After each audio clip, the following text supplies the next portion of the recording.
It's a beautiful day! Happy Fiesta ng Diyos! Nandito tayo ngayon sa Dubai, United Arab Emirates upang saksihan ang isinasagawang Fiesta ng Diyos na hatid ng Members Church of God International na kung saan ay makatatanggap ng iba't ibang libreng serbisyo publiko ang ating mga kababayang overseas Filipino workers.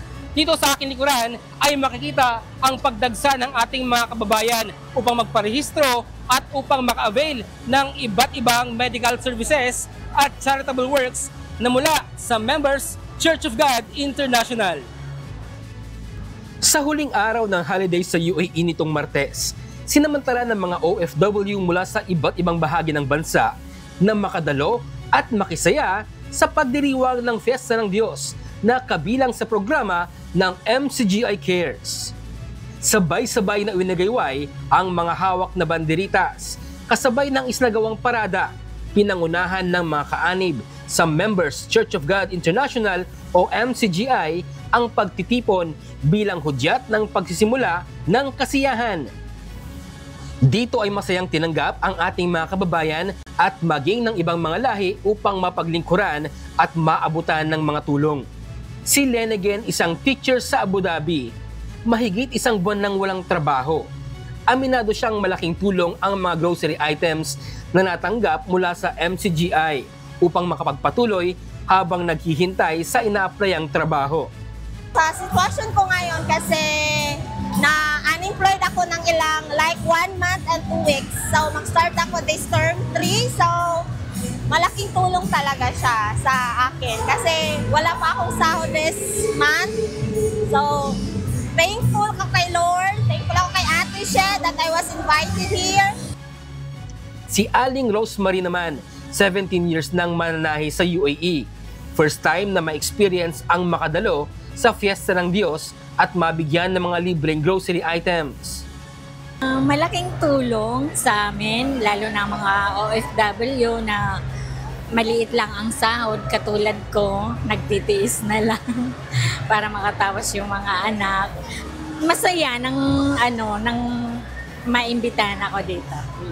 Masaya, parang nasa Pilipinas lang.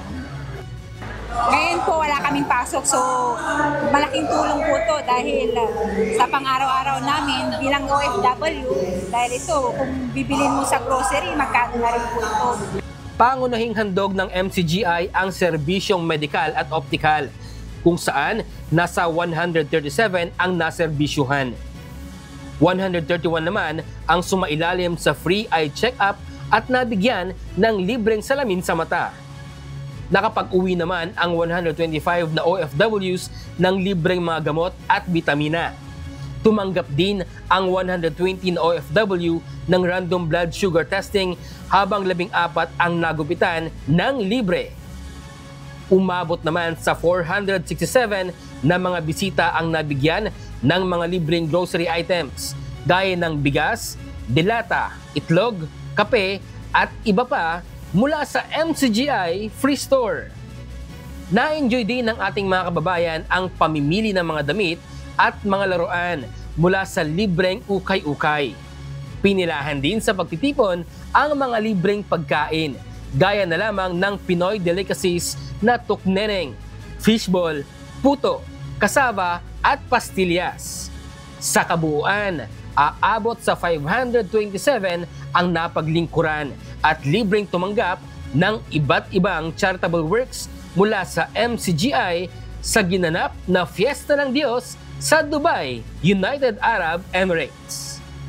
Bradley Robuza, humahataw sa balita ngayon.